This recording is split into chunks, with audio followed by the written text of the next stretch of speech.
Hello दोस्तों, स्वागत है आप सभी का हमारी आज की इस वीडियो में। इस वीडियो में हम जानेंगे कब और क्यों लगाया जाता है राष्ट्रपति शासन। आर्टिकल 356 को हम डिटेल में समझेंगे। साथ ही SR बोमई केस के बारे में भी जानेंगे, जिसने आर्टिकल 356 के मिसयूज को काफ़ी हद तक कम कर दिया है। अगर आप इंटरेस्टेड है इस वीडियो में तो बने रहिए हमारे साथ। दोस्तों, YouTube SEO ऑप्टिमाइजेशन को ध्यान में रखते हुए हमें अपने चैनल का नाम चेंज करना पड़ा है। अब हमारे चैनल का नाम सन्नी स्टडी पॉइंट रखा है हमने। अगर आप सभी हमारे चैनल पर नए हैं तो हमारे चैनल को सब्सक्राइब कीजिए ताकि आपको हमारी लेटेस्ट वीडियो की नोटिफिकेशन पहुंचते रहें। शुरू करते हैं आज का वीडियो। दोस्तों, यदि आप पॉलिटिक्स में इंटरेस्ट रखते हैं तो आपने कभी ना कभी राष्ट्रपति शासन के बारे में सुना होगा। अब हम बताते हैं राष्ट्रपति शासन होता क्या है। भारत में राष्ट्रपति शासन का अर्थ है राज्य की मंत्रिपरिषद का निलंबन, अर्थात राज्य की मंत्रिपरिषद को भंग कर दिया जाता है और राज्य में प्रत्यक्ष तौर पर केंद्र सरकार का शासन लागू हो जाता है। इसके साथ ही अगर राष्ट्रपति चाहे तो राज्य की विधानसभा को भी विघटित कर सकता है और केंद्र की संसद को अधिकृत कर सकता है राज्य के लिए कानून बनाने के लिए। आर्टिकल 356 राष्ट्रपति शासन से संबंधित है। आर्टिकल 356 के तहत राष्ट्रपति शासन की घोषणा कर सकता है यदि वह राज्य के राज्यपाल की रिपोर्ट प्राप्त होने पर या अन्य आधार पर इस बात से संतुष्ट है कि ऐसी स्थिति उत्पन्न हो गई है कि राज्य की सरकार को संविधान के प्रावधानों के अनुसार नहीं चलाया जा सकता।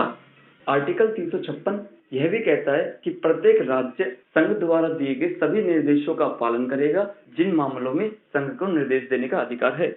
दोस्तों, हमने जाना अब आर्टिकल 356 के बारे में और राष्ट्रपति शासन के बारे में, लेकिन आर्टिकल 356 का प्रयोग करके राष्ट्रपति शासन लगाया कब जाता है इसके बारे में जानते हैं। अनुच्छेद 355 के तहत प्रत्येक राज्य सरकार संविधान के प्रावधानों के अनुसार चले यह सुनिश्चित करना केंद्र का कर्तव्य है। इसी कर्तव्य के अनुपालन के लिए जिस राज्य में संविधान तंत्र विफल हो जाता है वहां पर केंद्र राष्ट्रपति शासन की घोषणा करता है। अब आप सोच रहे होंगे कि संविधान तंत्र क्या होता है। संविधान तंत्र का मतलब इंग्लिश में कॉन्स्टिट्यूशन सिस्टम है, अर्थात संविधान की व्यवस्था। संविधान की व्यवस्था के बारे में जानते हैं हम। संविधान के प्रावधानों के अनुसार प्रत्येक राज्य में एक मंत्रिपरिषद होती है जिसका मुख्यमंत्री होता है। मंत्रिपरिषद विधानसभा में विश्वास मत प्राप्त करती है और तब तक जीवित रहती है जब तक वह विधानसभा में विश्वास मत प्राप्त किए हुए है। लेकिन अगर किसी राज्य में चुनाव हुए और कोई भी दल सरकार बना पाने की स्थिति में नहीं है तब क्या होगा, कैसे सरकार का गठन होगा? तब सामान्यतः राष्ट्रपति शासन लगाकर कुछ समय बाद पुनः चुनाव करवाया जाता है। अब हम एक दूसरे केस के बारे में बात करते हैं। भारत राज्यों का संघ है, यहाँ सरकार की संघीय व्यवस्था है। इस व्यवस्था में केंद्र और राज्य दोनों के अधिकार क्षेत्र बटे हुए होते हैं। हमारे संविधान की 7वीं अनुसूची में 3 सूचियां हैं जिसमें बहुत से विषय हैं। संघ सूची, राज्य सूची, समवर्ती सूची। संघ सूची के विषयों पर कानून बनाने का अधिकार केंद्र का है। राज्य सूची के विषयों पर कानून बनाने का अधिकार राज्य का है। समवर्ती सूची पर दोनों कानून बना सकते हैं। अगर राज्य सरकार एक तरफा फैसला लेकर संघ सूची के किसी विषय पर कानून विधानसभा में पारित करे तब क्या होगा, या फिर संघ सूची के किसी विषय पर कार्यकारी निर्देश केंद्र दे और उसे राज्य न माने तब क्या होगा। जैसे अगर केंद्र संसद द्वारा पारित किए हुए 2 राज्यों के मध्य जल बंटवारे पर कोई निर्णय को मानने का निर्देश राज्य को दें और तब भी राज्य सरकार उस निर्णय को न माने, तभी यह राज्य सरकार द्वारा संविधान का उल्लंघन क्या नहीं माना जाएगा? इन दोनों स्थितियों में संविधान के प्रावधानों का पालन न करने के लिए राज्य में राष्ट्रपति शासन की घोषणा की जा सकती है। अब हम एक तीसरे केस के बारे में चर्चा करते हैं। पुलिस और लोक व्यवस्था अर्थात लॉ एंड ऑर्डर राज्य सूची का विषय है और इस पर कार्यकारी शक्तियां भी राज्य सरकार के पास हैं।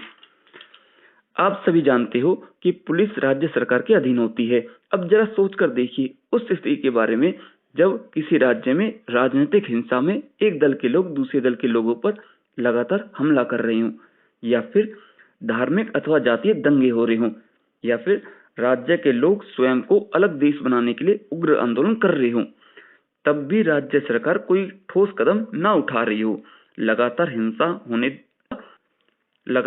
होने दे रही हो, तब क्या होगा? यद्यपि लॉ एंड ऑर्डर राज्य का विषय है तब क्या केंद्र हाथ पर हाथ रखकर बैठा रहेगा और लोगों को मरते हुए देखता रहेगा? जवाब है नहीं, क्योंकि लॉ एंड ऑर्डर राज्य का विषय होने के बाद भी राज्य सरकार ने अपने कर्तव्यों की अनदेखी कर संविधान का पालन नहीं किया। अतः आर्टिकल 356 के तहत केंद्र राज्य में राष्ट्रपति शासन की घोषणा कर देगा। राज्य सरकार को बर्खास्त करके सारा कंट्रोल अपने हाथों में ले लेगा। इसलिए संविधान के जानकार भारत को एक मजबूत केंद्र वाला संघीय देश कहते हैं। दोस्तों, अब जानते हैं कि राष्ट्रपति शासन लगाया कैसे जाता है। राष्ट्रपति शासन के प्रभाव की घोषणा जारी होने के 2 महीनों के भीतर इसका संसद के दोनों सदनों द्वारा साधारण बहुमत से अनुमोदन हो जाना चाहिए। राष्ट्रपति शासन की घोषणा यदि संसद के दोनों सदनों द्वारा पारित हो जाती है तो राष्ट्रपति शासन 6 महीने के लिए वैध रहता है। संसद की मंजूरी के साथ हर 6 महीने में विस्तारित करके इसे अधिकतम 3 वर्षों के लिए लगाया जा सकता है। आर्टिकल 356 का हमारे देश में बहुत ज्यादा मिसयूज हुआ है। सर्वप्रथम राष्ट्रपति शासन का प्रयोग 1951 में पंजाब में किया गया था। जब 1977 में आपातकाल समाप्त हुआ और लोकसभा के चुनाव हुए, तब सत्ताधारी कांग्रेस पार्टी चुनाव हार गई और जनता पार्टी की सरकार बनी। मोरारजी देसाई प्रधानमंत्री बने। मोरारजी देसाई के नेतृत्व में नई सरकार ने कांग्रेस शासित 9 राज्यों में इस आधार पर राष्ट्रपति शासन लगा दिया कि वे राज्य विधानसभाएं जनमत खो चुकी हैं, अर्थात लोगों का सपोर्ट खो चुकी हैं। इसी तरह जब 1980 में कांग्रेस पार्टी फिर से केंद्र में सत्ता में आई तो उसने भी इसी आधार पर बाकी 9 राज्यों में राष्ट्रपति शासन लगा दिया, जिनमें जनता पार्टी की सरकार थी, कि वो भी अब लोगों का सपोर्ट खो चुकी हैं, अर्थात जनमत खो चुकी हैं। 1989 में एस.आर. बोम्मई कर्नाटक के मुख्यमंत्री थे। उनकी पार्टी के कुछ नेताओं ने पार्टी छोड़ दी। अतः केंद्र सरकार ने इस आधार पर कर्नाटक में राष्ट्रपति शासन लागू कर दिया कि सरकार के पास बहुमत नहीं है और कोई भी दल सरकार बनाने की स्थिति में नहीं है। राज्य के गवर्नर द्वारा बोम्मई को अपना विधानसभा में बहुमत सिद्ध करने का अवसर भी नहीं दिया गया। अतः बोम्मई राष्ट्रपति शासन की घोषणा के विरुद्ध सुप्रीम कोर्ट चले गए। सुप्रीम कोर्ट ने 1994 में बोम्मई मामले में जो निर्णय दिया वह आर्टिकल 356 के गलत इस्तेमाल को रोकने के लिए मील का पत्थर साबित हुआ। न्यायालय ने राष्ट्रपति शासन की घोषणा को अवैध पाया और निर्णय दिया कि राष्ट्रपति शासन की घोषणा न्यायिक समीक्षा योग्य है, अर्थात न्यायालय में इस पर सुनवाई हो सकती है। केंद्र को राष्ट्रपति शासन को न्यायोचित सिद्ध करने के लिए तर्कसंगत कारण प्रस्तुत करने होंगे। यदि न्यायालय राष्ट्रपति की घोषणा को असंवैधानिक और अवैध पाता है तो उसे विघटित राज्य सरकार को तथा विघटित विधानसभा को पुनः बहाल करने का अधिकार है तथा किसी राज्य में राष्ट्रपति शासन का उपयोग अनुचित माना जाएगा अगर जब राज्यपाल मंत्री परिषद के समर्थन के बारे में स्वयं निर्णय ले और मंत्री परिषद को सदन में बहुमत सिद्ध करने की अनुमति दिए बिना राष्ट्रपति शासन लागू करने की सिफारिश कर दे। जब विधानसभा में बहुमत प्राप्त दल लोकसभा के आम चुनाव में भारी हार का सामना करे, जैसे कि 1977 और 1980 में हुआ था, जहां राज्य सरकार को अपनी गलती सुधारने की पूर्व चेतावनी नहीं दी गई हो, केवल उन मामलों को छोड़कर जहां स्थितियां विपत्तिकारक घटनाओं में परिवर्तित होने वाली हो।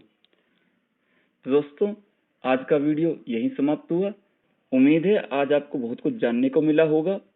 अगर आपको हमारी वीडियो अच्छी लगी तो प्लीज लाइक कीजिए और हमारे चैनल को सब्सक्राइब कीजिए ताकि आपको हमारी लेटेस्ट वीडियो की नोटिफिकेशन मिलती रहे। Thanks for watching friends.